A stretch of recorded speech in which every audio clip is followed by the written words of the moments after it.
13 by ಎಲೆಕ್ಷನಲ್ಲಿ 10ರಲ್ಲಿ ಇಂಡಿ ಗೆದ್ದಿದೆ, 2ರಲ್ಲಿ BJP ಗೆದ್ದಿದೆ, 1ರಲ್ಲಿ ಪಕ್ಷೇತರ ಗೆದ್ದಿದ್ದಾರೆ. ಆ ಮೂಲಕ ಬಿಜೆಪಿಗೆ ಮುಖಭಂಗವಾಗಿದೆ ಅಂತ ಒಂದು ಸುದ್ದಿ ಆದರೆ ಮೋದಿಗೆ ಮಾತ್ರ ಮುಖಭಂಗವಾಗಿಲ್ಲ. ಇದೀಗ ರಾಹುಲ್ ಗಾಂಧಿಗೂ ಮುಖಭಂಗವಾಗಿದೆ. ಮಹಾರಾಷ್ಟ್ರ ವಿಧಾನ ಪರಿಷತ್ತಿಗೆ ನಡೆದ ಚುನಾವಣೆಯಲ್ಲಿ ಬಿಜೆಪಿ ನೇತೃತ್ವದ ಮಹಾ ಮೈತ್ರಿಕೂಟ 11 ಸ್ಥಾನಗಳ ಪೈಕಿ 9 ಸ್ಥಾನ ಗೆದ್ದಿದೆ. ಲೋಕಸಭಾ ಚುನಾವಣೆಯಲ್ಲಿ ಮುಖಭಂಗ ಅನುಭವಿಸಿದ್ದ ಮುಖ್ಯಮಂತ್ರಿ ಏಕನಾಥ್ ಶಿಂದೆ ನೇತೃತ್ವದ ಶಿವಸೇನೆ, ಡಿಸಿಎಂ ಅಜಿತ್ ಪವಾರ್ ನೇತೃತ್ವದ ಎನ್ಸಿಪಿ ಹಾಗೂ ಬಿಜೆಪಿ ಇದೀಗ ಸೇಡು ತೀರಿಸಿಕೊಂಡಿದೆ. ಹಿರಿಯ ಬಿಜೆಪಿ ಮುಖಂಡ ಗೋಪಿನಾಥ್ ಮುಂಡೆ ಅವರ ಪುತ್ರಿ ಪಂಕಜಾ ಮುಂಡೆ ಸೇರಿದಂತೆ 5 ಮಂದಿಯನ್ನು ಬಿಜೆಪಿ ಕಣಕ್ಕಿಳಿಸಿತ್ತು. ಎಲ್ಲ 5 ಮಂದಿ ಗೆಲುವು ಸಾಧಿಸಿದ್ದಾರೆ. ಶಿವಸೇನೆ ಹಾಗೂ ಎನ್ಸಿಪಿ ತಲಾ 2 ಸ್ಥಾನಗಳಿಗೆ ಸ್ಪರ್ಧೆ ಮಾಡಿದ್ದು ಎಲ್ಲ 4 ಮಂದಿ ಗೆಲುವಿನ ನಗೆ ಬೀರಿದ್ದಾರೆ.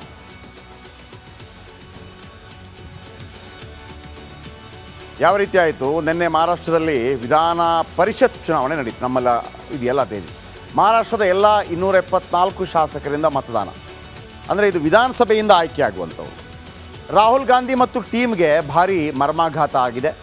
ಎನ್ ಡಿ ಎ ಕೂಟದ 9 ಅಭ್ಯರ್ಥಿಗಳಿಗೆ ಭರ್ಜರಿ ಜಯ ಸಿಕ್ಕಿದೆ. ಇವರ ತಾಕತ್ತಲ್ಲಿ 3 ಅಭ್ಯರ್ಥಿಗಳನ್ನು ಕಣಕ್ಕಿಳಿಸಿದ್ರು. ಅಗಾಡಿ 3 ಅಭ್ಯರ್ಥಿಗಳನ್ನು ಅಂದರೆ ಇಂಡಿ ಕೂಟ 3 ಪೈಕಿ 2 ಗೆಲ್ಲಿಸಿಕೊಂಡ ಅಗಾಡಿ ಟೀಮ್ ಶರದ್ ಪವಾರ್ ಪಕ್ಷದ ಅಭ್ಯರ್ಥಿಗೆ ಹೀನಾಯ ಸೋಲಾಗಿದೆ. ಯಾಕೆ ಸೋಲಾಯಿತು ಅಂದರೆ ಜಯಂತ್ ಪಾಟೀಲ್ ಅವರನ್ನು ಕಣಕ್ಕಿಳಿಸುತ್ತಾರೆ ಪವಾರ್. ಮಹಾ ಅಗಾಡಿಯ 9 ಶಾಸಕರು ಕ್ರಾಸ್ ವೋಟಿಂಗ್ ಮಾಡಿದ್ದಾರೆ. ಅಜಿತ್ ಬಣದ ಶಾಸಕರ ಮೇಲೆ ಶರದ್ ಪವಾರ್ ಕಣ್ಣಿಟ್ಟಿದ್ರು, ಅವರು ಈ ಕಡೆ ಓಟ್ ಹಾಕ್ತಾರೆ ಅಂತೇಳಿ. ಆದರೆ ಅಜಿತ್ ಪವಾರ್ನ ಯಾವುದೇ MLAಗಳು ಕ್ರಾಸ್ ವೋಟಿಂಗ್ ಮಾಡಲಿಲ್ಲ. ಬದಲಾಗಿ ಇಂಡಿ ಮೈತ್ರಿಕೂಟದ 9 ಶಾಸಕರು ಆ ಕಡೆಗೆ ಕ್ರಾಸ್ ವೋಟಿಂಗ್ ಮಾಡಿದ್ದಾರೆ. ಹಾಗಾಗಿ ಇದು ದೊಡ್ಡ ಮಟ್ಟದಲ್ಲಿ ರಾಹುಲ್ ಗಾಂಧಿಗೂ ಕೂಡ ಮುಖಭಂಗ ಆಗ್ತಿರಬೇಕು. ಅವ್ರಿಗೂ ಮುಖಭಂಗ ಆಗಬೇಕು, ಇವರಿಗೂ ಮುಖಭಂಗ ಆಗಬೇಕು. ಅವರು ಜಾಸ್ತಿ ಗೆಲ್ಲಬಾರ್ದು, ಇವರು ಜಾಸ್ತಿ ಗೆಲ್ಲಬಾರ್ದು. ಪ್ರಜಾತಂತ್ರ ವ್ಯವಸ್ಥೆಯಲ್ಲಿ ಒಮ್ಮೆ ಆಡಳಿತ, ಒಮ್ಮೆ ವಿರೋಧ, ಒಮ್ಮೆ ಆಡಳಿತ, ಒಮ್ಮೆ ವಿರೋಧ, ಹೀಗಿದ್ದರೆ ಮಾತ್ರ ಸರಿಯಾಗಿ ನಡೆಯುತ್ತೆ. ಈ ನಡುವೆ ಮೊನ್ನೆ ಒಂದು ಭಾಳ ದೊಡ್ಡ ಚರ್ಚೆ ಆಗಿತ್ತು. ರಾಮ ಮಂದಿರ ಇರುವಂತಹ ಅಯೋಧ್ಯೆಯಲ್ಲಿ ಸೋಲಾಗಿದೆ. ರಾಮನ ಯಾವೆಲ್ಲ ಕುರುಹುಗಳಿದೆ, ರಾಮಾಯಣದ ಕುರುಹುಗಳು, ಅಲ್ಲಿ ಎಲ್ಲಿ ನರೇಂದ್ರ ಮೋದಿ ಅವರೆಲ್ಲ ಹೋದ್ರು ಅಲ್ಲಿ ಸೋಲಾಗಿದೆ. ಭಾಳ ದೊಡ್ಡ ಸುದ್ದಿ ಆಗಿತ್ತು. ಈಗ ಇನ್ನೊಂದು ಕಡೆ ಸೋಲಾಗಿದೆ. ಎಲ್ಲಿ?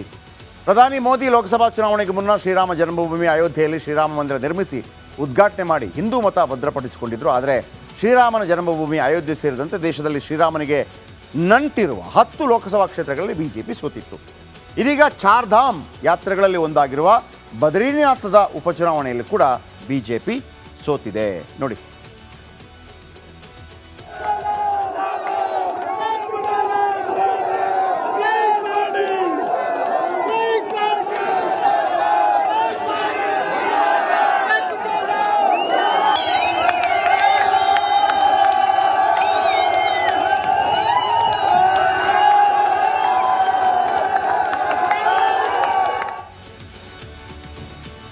ಈಗ ಕಾಂಗ್ರೆಸ್ ಅಥವಾ ಇಂಡಿ ಕೂಟ ಇದು ನೋಡಿ ಅವತ್ತಿಂದ ಹೇಳ್ತಾ ಇದೆ. ಇದು ನೋಡಿ, ಶ್ರೀರಾಮ ಪಾಠ ಕಲಿಸಿದ್ದಾರೆ ನಿಮಗೆ ಬಿ ಜೆ ಪಿಯವರಿಗೆ.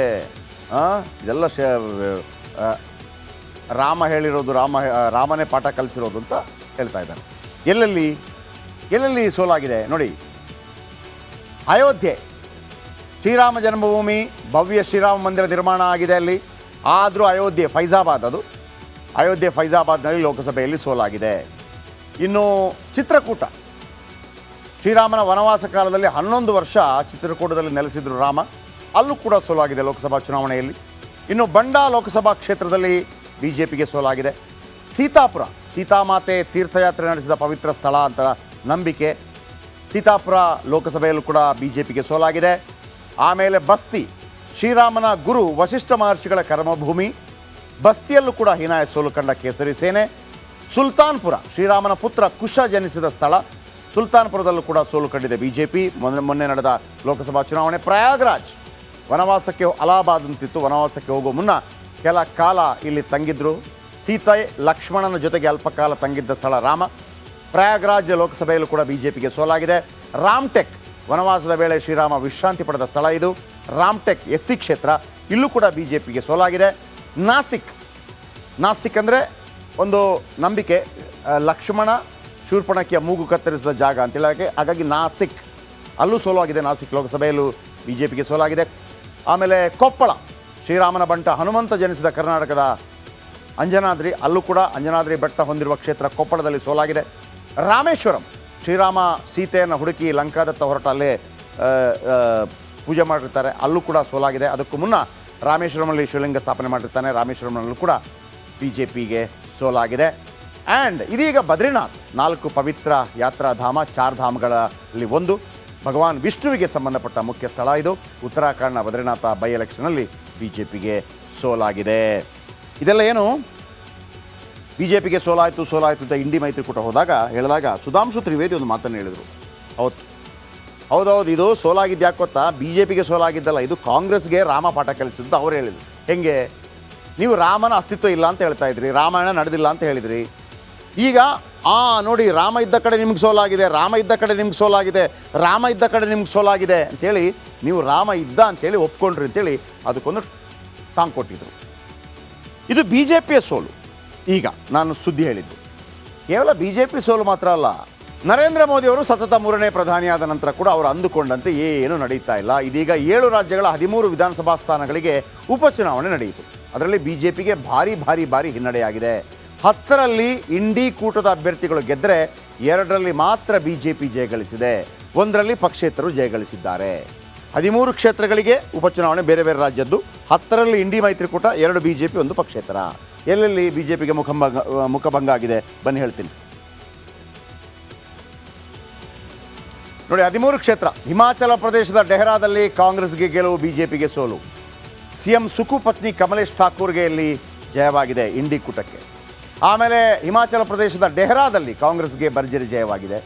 ಹಿಮಾಚಲ ಪ್ರದೇಶದ ನಲ್ಗರ್ ಕ್ಷೇತ್ರದಲ್ಲಿ ಕಾಂಗ್ರೆಸ್ಗೆ ಜಯ. ಪಂಜಾಬ್, ಹಿಮಾಚಲ ಆದ ನಂತರ ಪಂಜಾಬ್.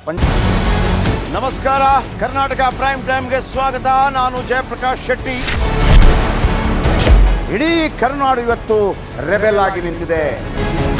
ಈ ಹಗರಣಗಳನ್ನು ಸದನದಲ್ಲಿ ಪ್ರಸ್ತಾಪ ಮಾಡಲು ಕೂಡ ಕಾಂಗ್ರೆಸ್ ಹಿಂದೇಟು ಹಾಕಿದ್ದೇಕೆ? ನಿಮ್ಗೆ ಸಂಬಳ ಅದಕ್ಕೆ, ನಿಮಗೆ ವಾಹನ ಅದಕ್ಕೆ, ನಿಮಗೆ ವೆಪನ್ ಅದಕ್ಕೆ, ನೀವು ಅದನ್ನು ಸೆರೆ ಹಿಡಿಬೇಕಾಗಿದೆ. ನೀವು ವಿದ್ಯುತ್ ಬರ ಇದೆ ಅಂತ ಹೇಳ್ತಾ ಇದ್ದೀರಿ, ಎಲ್ಲಿ ಬರ ಇದೆ ನೀವು ಹೇಳಬೇಕು. ಪಾಕಿಸ್ತಾನ್ ಆಕ್ಯುಪೈಡ್ ಕಾಶ್ಮೀರ್ ಅದು ಎಂದೆಂದಿಗೂ ನಮ್ಮದು. 40 ಮೆಷಿನ್ಗಳು ತಂದಿತ್ತು ನೋಟ್ ಎಣಿಸುವುದಕ್ಕೆ, ಅದೇ ಹಾಳಾಯಿತು. ಮಥುರಾದ ಗಲಾಟೆ ಇದೆಯಲ್ಲ, ಅದು ಸ್ಥಳೀಯವಾಗಿ ಕೂತು ಪರಿಹರಿಸಬಹುದಾದಂಥ ಕಾನೂನಿದೆ. ಗ್ಯಾರಂಟಿ ಯೋಜನೆಯಿಂದ ನಷ್ಟ ಆಗಿದೆ, ಲಾಭ ಆಗಿದೆ, ದಯವಿಟ್ಟು ಹೇಳಿ. Dawood Ibrahim most wanted criminal ಯಾವಾಗಾದ ಅಂದರೆ ಇಲ್ಲಿ ತನಕ ಭಾರತ ದೇಶದಲ್ಲಿ ಓರ್ವ ದಲಿತ ಪ್ರಧಾನಿಯಾದಂಥ ಇತಿಹಾಸವೇ ಇಲ್ಲ. ರಿಪಬ್ಲಿಕ್ ವರ್ಲ್ಡ್ ಆಪ್ ಇದು ಕೇವಲ ಅಪ್ಲಿಕೇಶನ್ ಅಲ್ಲ, ಸಮಗ್ರ ಸುದ್ದಿಗಳ ಸಂಪರ್ಕ ಮಾರ್ಗಕ್ಕೆ ಕ್ರಾಂತಿಕಾರಿ ಬದಲಾವಣೆ. ರಿಪಬ್ಲಿಕ್ ವರ್ಲ್ಡ್ ಆಪ್ ಕೇವಲ ಸುದ್ದಿ ಅಪ್ಲಿಕೇಶನ್ ಅನ್ನ ಪರಿಚಯ ಮಾಡ್ತಾ ಇಲ್ಲ, ಬದಲಾಗಿ ಡಿಜಿಟಲ್ ಸುದ್ದಿ ಬಳಕೆಯ ಹೊಸ ಯುಗಕ್ಕೆ ನಾಂದಿ ಹಾಡ್ತಾ ಇದೆ.